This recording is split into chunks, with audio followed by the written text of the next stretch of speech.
Ang ating Panginoon ay nagliligtas, lalong-lalo na sa mga taong kinikilala siya.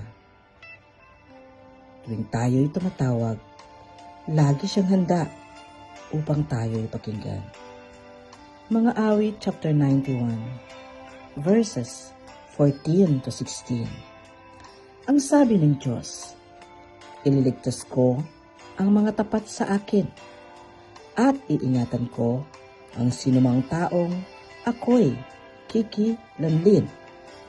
Kapag sila'y tumawag, laging handa ako na sila'y pakinggan. Aking sasamahan at kung may problema ay sasaklolohan.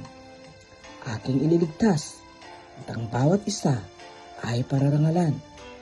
Sila'y bibigyan ko't gagantimpalaan ng mahabang buhay at nakakatiyak tatamuhin nila aking kaligtasan.